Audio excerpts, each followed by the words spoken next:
हम लोगों ने ये देख लिया था कि acceleration due to gravity that is g is equal to capital G m mass of earth by r square, that is the distance from the center of earth. ये formula पिछले दिन हम लोगों ने डेराइव कर लिया था. This formula shows us the value of acceleration due to gravitation at any point on the earth surface or above the earth surface. ये जहाँ भी हो हम लोग यहाँ से निकाल सकते हैं. Not only because of earth, कोई भी मास m हो उसी के कारण जो ग्रेविटी होता है उस ग्रेविटी का gravitational acceleration due to gravitation यहाँ से निकाला जा सकता है. आज हम लोग क्या करेंगे, हम लोग को ये देखना है कि अगर हम लोग अर्थ से ऊपर चले गए यानी at height h from the surface, तो क्या हमारा acceleration due to gravity g बदलेगा कि नहीं बदलेगा, ये देखेंगे. अगर बदलेगा तो बढ़ेगा या कम होगा, ये देखेंगे. फिर डेप्थ यानी गड्ढा खोद के डेप्थ डीप भीतर चले गए तो भी क्या बदलेगा कि नहीं बदलेगा, ये भी हम लोग देखेंगे. फिर जो अर्थ गोल गोल घूम रहा है ना रोटेशन की तरह, तो ड्यू टू रोटेशन भी क्या एक्सेलरेशन ड्यू टू ग्रेविटेशन यानी जी पे फर्क पड़ता है कि नहीं, ये भी देखेंगे. And due to the shape of the earth, हम लोग को मालूम है कि shape of the earth is not a sphere. अगर वो स्फीयर रहता तो हर तरफ बराबर रहता, but it is somewhat like oval, ऊपर से चेप्टा है और साइड में बल्जा उठा निकला हुआ है और ऊपर से नीचे से चेप्टा है. तो ये शेप के कारण भी क्या एक्सेलरेशन ड्यू टू ग्रेविटी में कोई फर्क पड़ता है या नहीं, ये सारी चीजें हम लोग देखेंगे. 4 केसेस हैं, तो चलो शुरू करते हैं. हमारा पहला case which is variation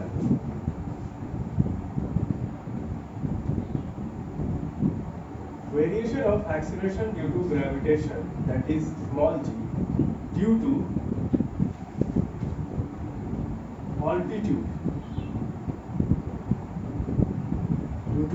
altitude, या इसको बोल देंगे above the surface of earth.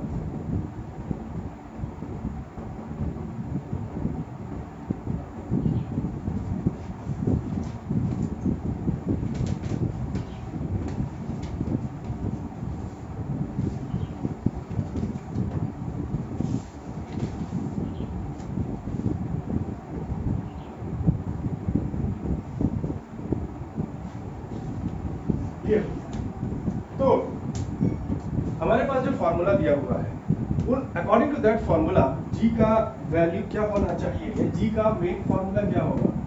तो we know g is equal to gm by r square, where r क्या है, r is the distance from the centre. याद रखना r is the distance from the centre. यहाँ पे हम लोग अर्थ की बात कर रहे हैं, तो r is the distance from the centre of the अर्थ. तो अगर हम लोग इसका डायग्राम बनाए तो यहाँ पे ये बना सकते हैं. सपोज दिस इज अर्थ, तो ये हो गया centre.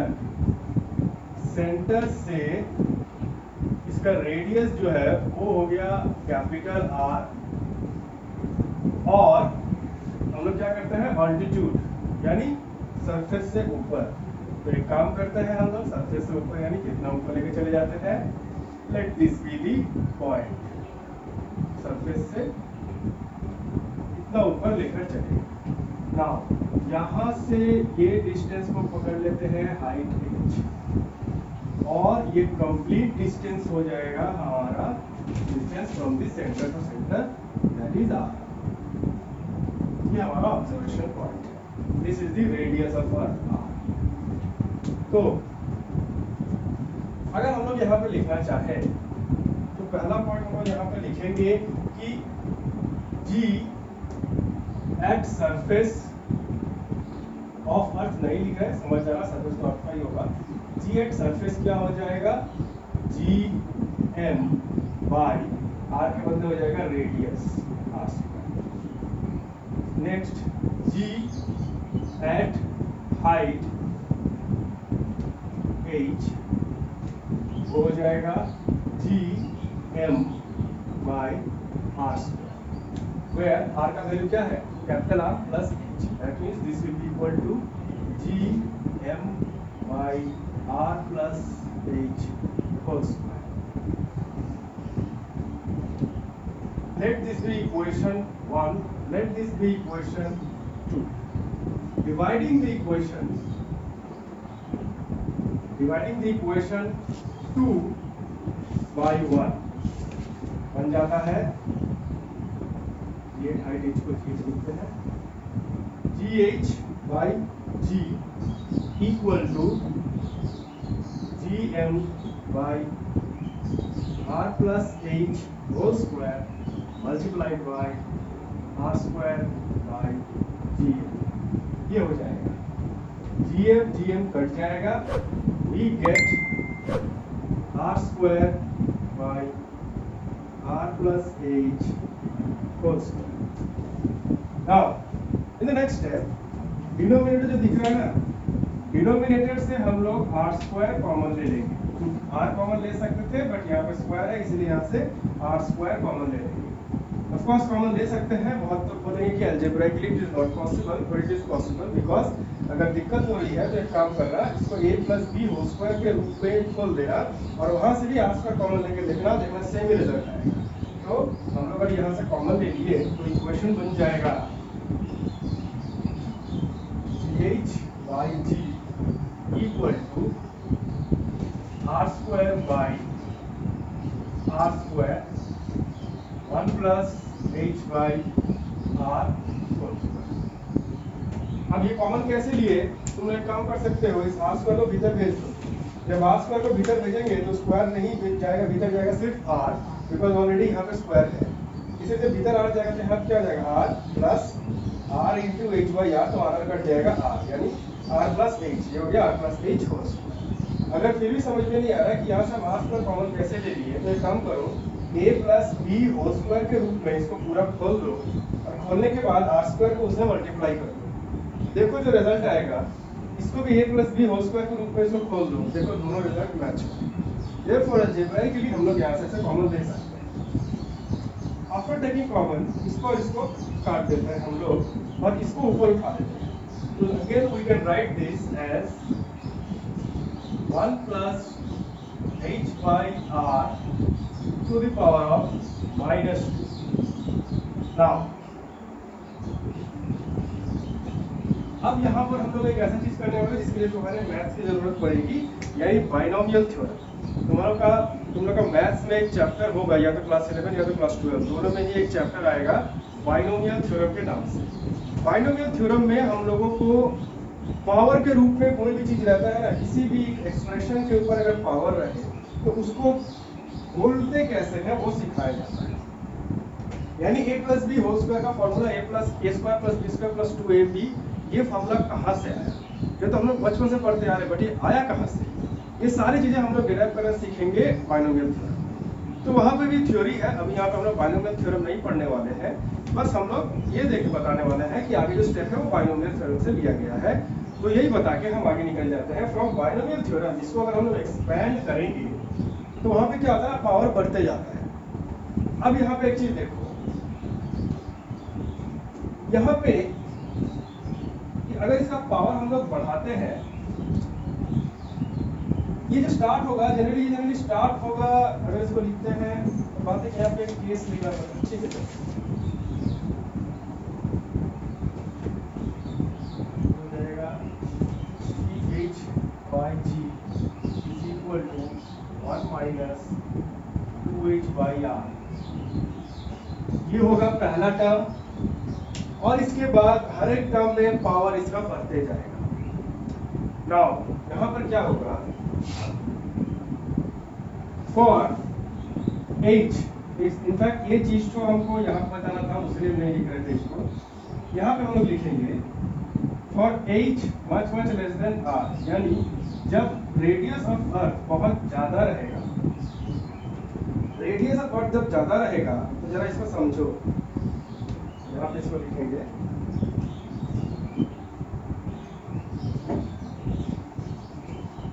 for H much less than R, H by R will be much less than 1, क्योंकि पहले ही H R से बहुत छोटा है, और जब न्यूमरेटर छोटा रहता है और डिनोमिनेटर बड़ा होता है तो वैल्यू अपने ही लेस देन 1 होता है, और वहां पे H बोल दिया गया है कि बहुत ही कम है R से, तो जाहिर सी बात है ये 1 से भी बहुत कम होगा, यानी ये आंसर इसका पॉइंट में है। और उसके ऊपर यहाँ पे हम लोग 2h करते रहे, यानी ये और भी पॉइंट में नीचे चला जाएगा। प्लस अगर इसका हायर पावर हम लोग ले, हायर पावर भी रहेगा यहाँ पे, ये ऐसा ही एक्सप्रेशन रहेगा और पावर्स दिए हुए रहेंगे। तो हायर पावर में चले जाए तो एक छोटा वैल्यू का अगर पावर बढ़ाते हैं या स्क्वायर करते हैं तो वैल्यू तो और भी छोटा होता है, क्यूब करते हैं तो और भी छोटा होता है।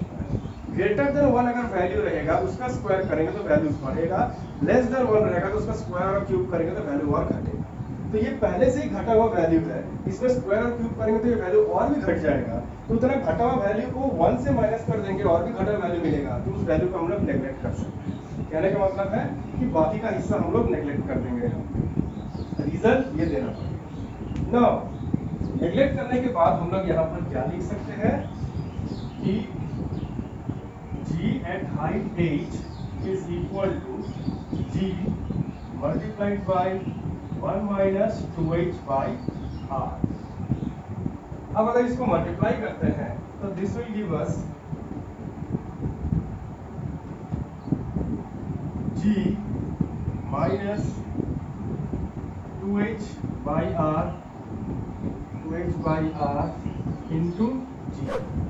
अब यहाँ पे हम लोग क्या करते हैं, ये वाले पोर्शन दिख रहा है, ये वाले पोर्शन को इक्वेशन के या इक्वल टू के राइट हैंड साइड में भेज देते हैं और GH को लेफ्ट हैंड साइड में लेकर आते हैं। तो द इक्वेशन बिकम्स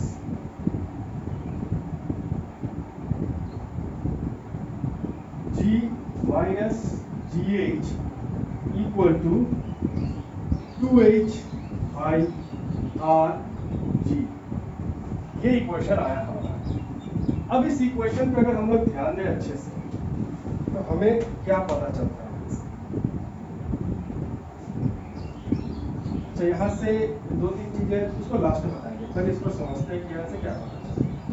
ये जो डिफरेंस दिख रहा है ना, the difference of G minus GH वो क्या होगा। तो let us look at the value right hand side of the equation. तो राइट हैंड साइड में हमको क्या दिख रहा है, G is constant, acceleration due to gravity G at surface ये तो constant होता है। R radius of Earth is constant, 2 is also constant, that means it depends directly on H। तो हम लोग यहाँ पे क्या लिख सकते हैं, therefore G minus GH is directly proportional to height जहाँ तक हम लोग को जाना है। अब जरा इसको समझो, ये डिफरेंस तो डिपेंड करता है H पे। इसका मतलब अगर h बढ़ेगा तो ये डिफरेंस बढ़ेगा। अब डिफरेंस बढ़ रहा है इसका मतलब क्या हुआ, इसको घटना पड़ेगा। जैसे कि अगर एग्जांपल दे हम तो सपोज 10 minus 8 ये डिपेंड कर रहा है हाइट पे, ठीक है। अब जिसमें कि ये 10 कांस्टेंट है बिकॉज g कांस्टेंट है, 9.8 ये कांस्टेंट है। अब यहाँ पे अगर हम बोलते हैं कि h को बढ़ाना पड़ेगा तो इसका वैल्यू क्या आ रहा है, 10 minus 8 का 2, दैट मींस यहाँ पे क्या आया है 2। तो 2 h के प्रोपोर्शनलिटी रख रहा है यहाँ पे, मतलब क्या हुआ, h अगर बढ़ेगा तो ये वैल्यू भी बढ़ेगा। तो मान लो h ऐसा बढ़ा कि इसका वैल्यू आ गया 4, तो रिजल्ट क्या आना चाहिए 4। रिजल्ट अगर 4 आना चाहिए तो 10 तो कांस्टेंट है, तो क्या चेंज होगा, ये हो जाएगा 6। इसका मतलब हम लोग क्या करेंगे यहाँ पे, इफ एज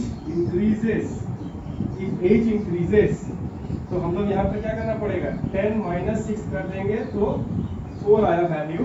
तो ये एज के बढ़ने के साथ साथ ये भी बढ़ा कि नहीं, और उसके लिए इसको घटना पड़ा। तो हम लोग यहाँ पे क्या कह सकते हैं, if h increases GH decreases. तो ये चीज हम यहाँ पे लिखते हैं, therefore if age increases GH decreases। तो यहाँ से हम लोग कह सकते हैं कि अगर हम लोग अर्थ के सरफेस के ऊपर चले जाए, सरफेस से हाइट h पे चले जाए, तो जितना ऊपर हम लोग जाते जाएंगे हमारा एक्सेलरेशन ड्यू टू ग्रेविटी उतना ही घटते जाएगा, ये याद रखना। अब इसके बाद हम लोग दो चीज और देख लेते हैं, जैसे कि fractional decrease in gravitational acceleration due to gravitation. अगर कोई पूछे कि what is the decrease in acceleration due to gravitation, तो ये जो इक्वेशन देख रहा है ये क्या दे रहा है, decrease in acceleration due to gravitation. Because अगर कोई पूछे what is the acceleration due to gravitation यानी GH, what is GH at value h, तो तो क्या करोगे, इस g को उधर भेज दोगे, सिर्फ gh का वैल्यू निकालोगे।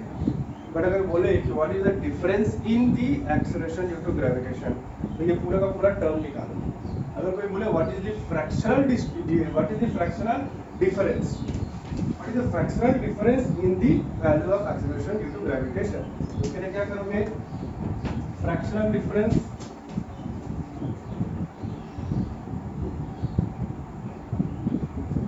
या फ्रैक्शनल चेंज भी कह सकते हो, वो हो जाएगा g minus ji H by G, और ये हो जाएगा 2h by are, ji cut जाएगा, यहाँ भी बाई जी करेंगे तो जी और जी ये वाला जी कट जाएगा। और ये भी बोल दिया अगर परसेंटेज चेंज,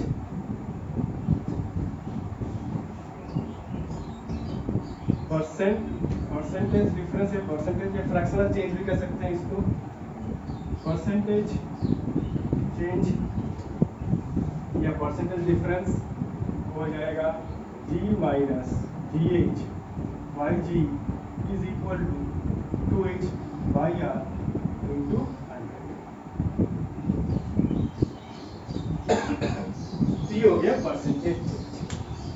अच्छा, यहाँ पे अगर हम लोग what is the difference in the weight अगर कोई पूछे, जैसे कि difference in weight, what is the difference in weight when you are on the surface of the earth and when you have traveled at a height h, तो difference in wait निकालने के लिए कुछ अलग से फार्मूला नहीं है, सीधा सीधा बात है, यहाँ पे वेट निकाल दो, माइनस कर दो यहाँ पे वेट से, या फिर यही वाली इक्वेशन में अगर हम मल्टीप्लाइड बाई मास कर दे इस इक्वेशन को, तो ये इक्वेशन किस में बदल जाएगा, mg माइनस mgh